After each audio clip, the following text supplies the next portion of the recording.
Hello and welcome to another Creator Showcase. This time it's Tin H Boy. We start with something simple, a tree. I assume one of the things he first made. But as we go through this, you'll start noticing something about this creator, and I would describe it simply as class. Particularly when you get to his first musical refrain. I like the simplicity of this tree. One could argue you've seen better, but it's certainly not like that. This is his unique style, and like I said, as we go through, there's a class to this creator. This flower, for instance, you may have seen it in a set piece, an artistic set piece. I love the way he set these petals out with a yellow glow in the centre. That's so warm and yet so classy. He spent a lot of time working on those petals to make them feel organic and natural. And it shows in the final form. And as we go through, I think it's safe to say that his favourite flower is a foxglove. The care he's put into this. Maybe purple is even his favourite colour, or her favourite colour. But just look at the workmanship in that, or the workwomanship. I don't know. Words nowadays. Just look at it. Look at the close attention to detail and the colour. That's such a beautiful observation of a foxglove, especially at the top as well, where they've not quite opened yet and they progress up in the greens. That's exactly how they are. One of my favourite flowers too. And here's a fully formed foxglove. My second favourite flower is a bee orchid. I used to love coming across those little rarities when I was walking. But yeah, I think this is a very classy creator.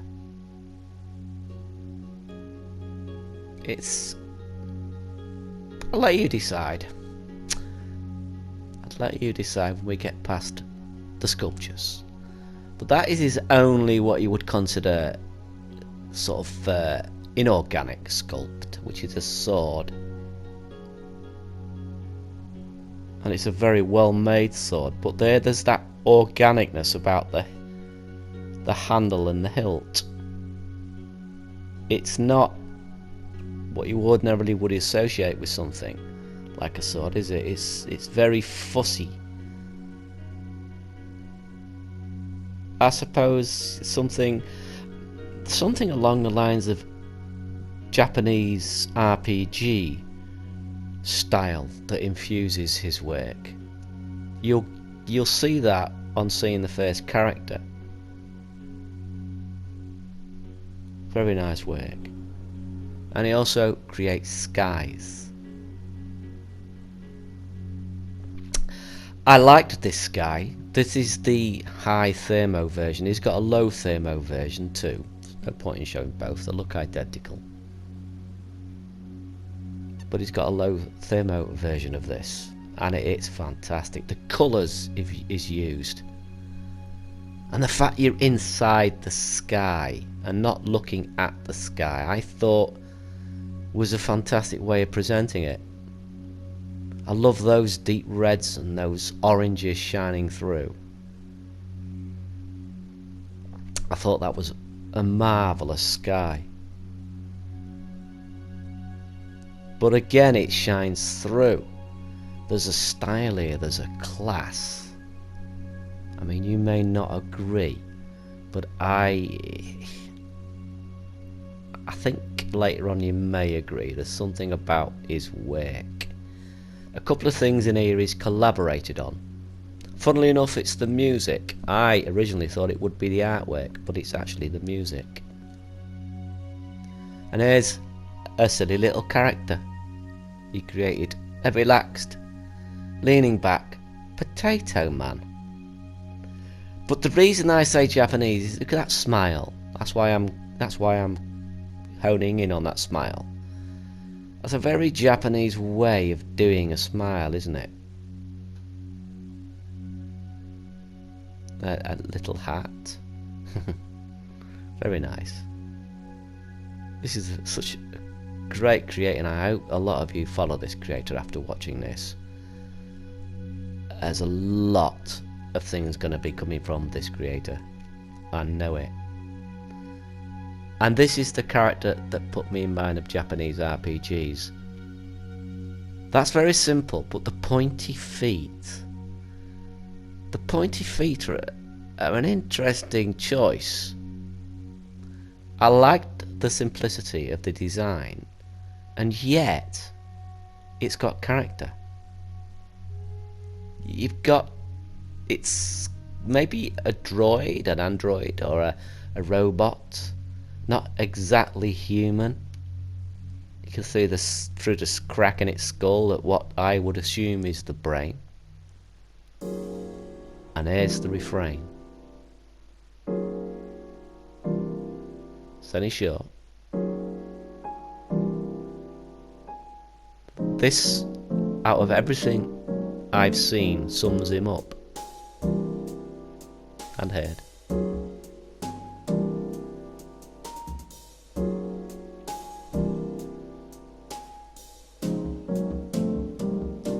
Very jazzy, very classy. We move up to something else that's totally different. But again, in essence, Japanese.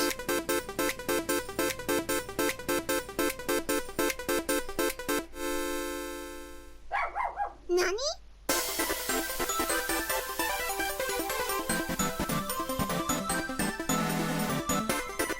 It's very nice. It's very busy, but it's still got a recognisable form. There's a shape to it.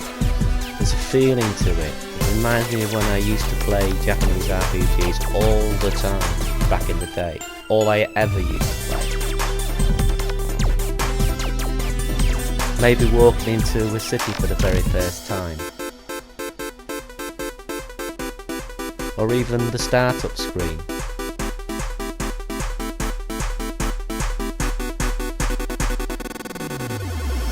And the next bit of music, we're back to the initial jazz refrain with the class.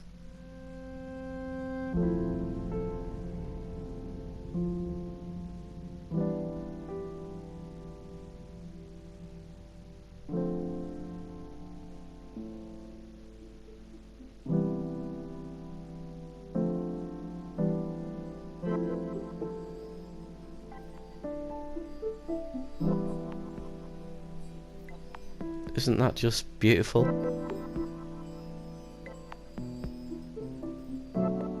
Gentle and unforced.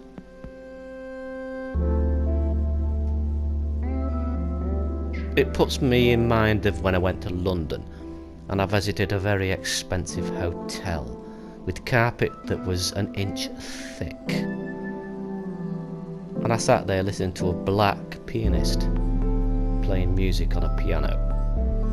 And when he'd finished, I applauded, and I was the only one that did applaud. It was a very embarrassing situation, but he did nod to me and thank me, which was nice. But it's such a lovely refrain in that music, and this one is no different.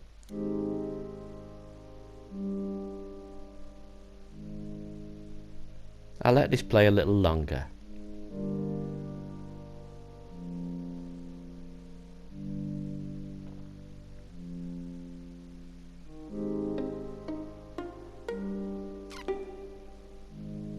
You may remember this from a recent interlude.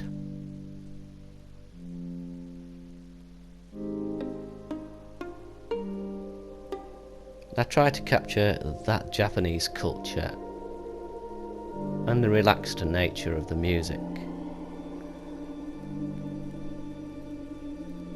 I hope I did it justice.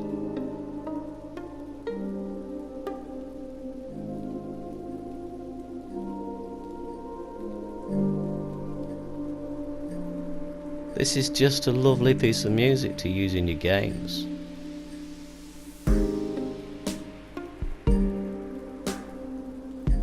That swinging beat, that lazy beat,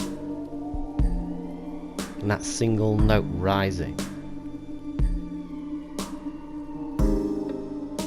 then falling.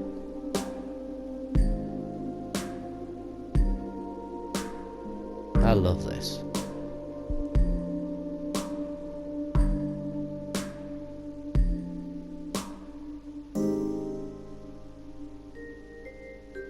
Listen to that, isn't that just glorious? This you may recognise. Bringing everything together. He's got a soundscape here that's amazing too. But look at that for artwork.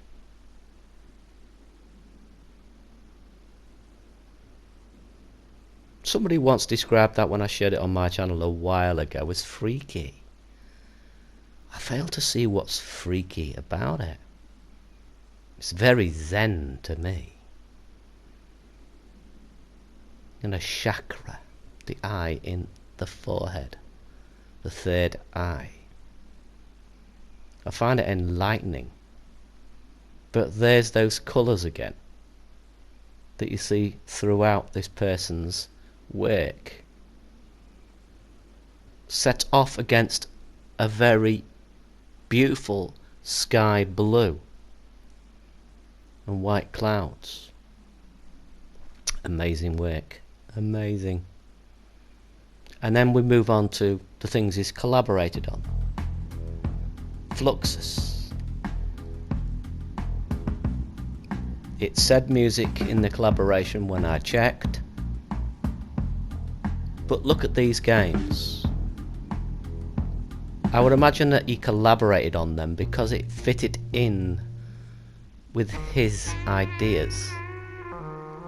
You move these two around using the separate joypads to change the music and the tone of the music, moving them through different filters that I have no idea of, so there's very little point in me trying to explain. A unique and simple idea that I just found fascinating, especially because of the backdrop and the way it changes.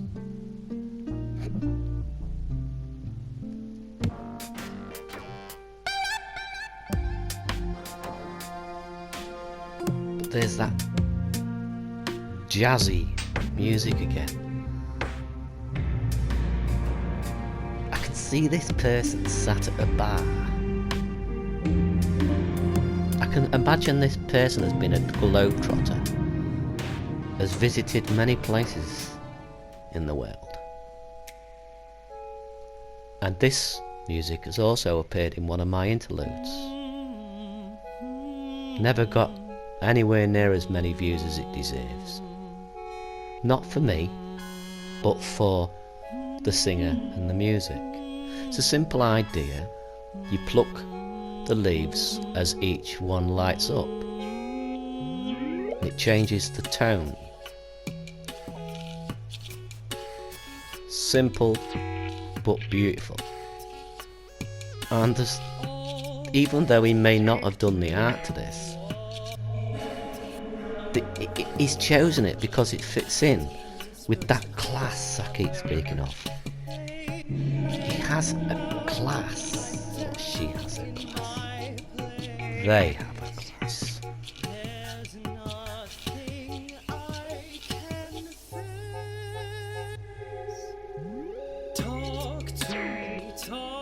Isn't that just wonderful?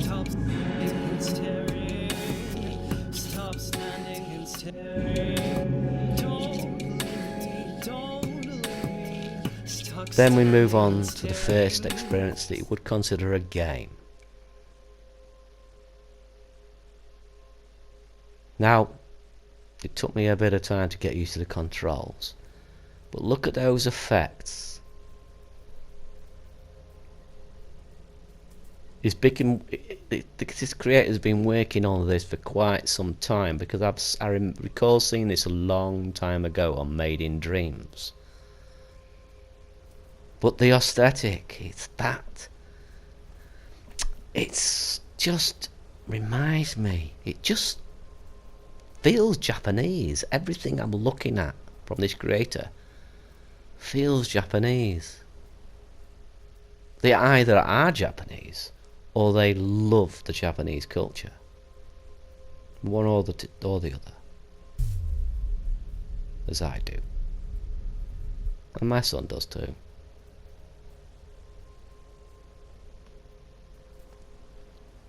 Look at that. Isn't that a beautiful effect? John would be extremely proud of an effect like that. That works a treat. Look at that. The way it distorts the image with colour.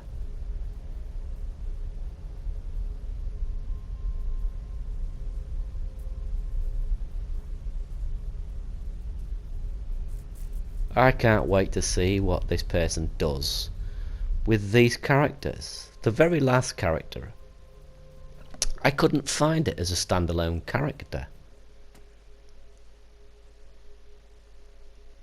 So they must have made the character and built the level around the character.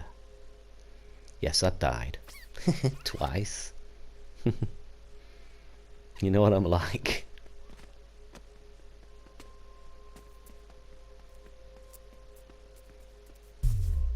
I just found it lovely.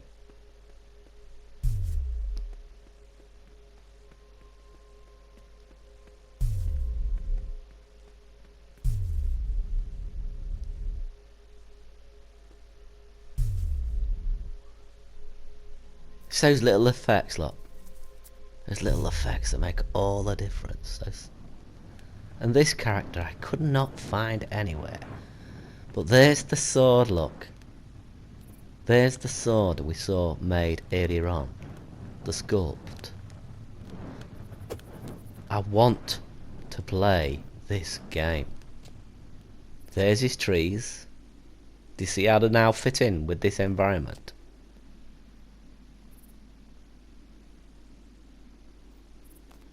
And the little dust. Look at that effect. Look at that. I make a mess of this because I'm not very good at picking controls up immediately. I have to practice for a long time. But look at that. Isn't that fantastic? I was trying to work out how to do the slam. I do get it, folks. Don't worry. I know it's sometimes frustrating watching a noob play something like this when you can immediately pick the controls up. I just can't. When it said fly, I thought it meant he could fly, but I think it meant hover more than fly.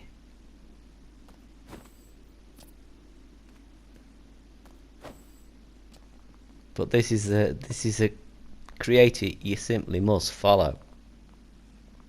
And that dodge, look at that lovely animation. That's solid. There is absolutely zero jank whatsoever. This is solid. He's working on each part of this and getting it right before he moves on. Similar, I suppose, to Steve Big Guns, which is clearly how he works. And probably how John works too when he's not having to do demos for people. That was it. Look at that slam. Isn't that amazing? Look at it.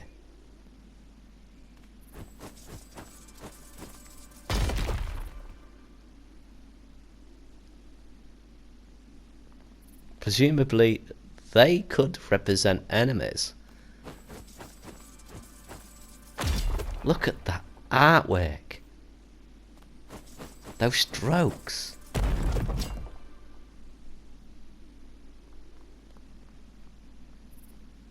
Yeah. Amazing. Go and follow him, folks. Oh yeah. And I'll see you on another one. It's been a while, but I'm making a return to them. Thanks for watching.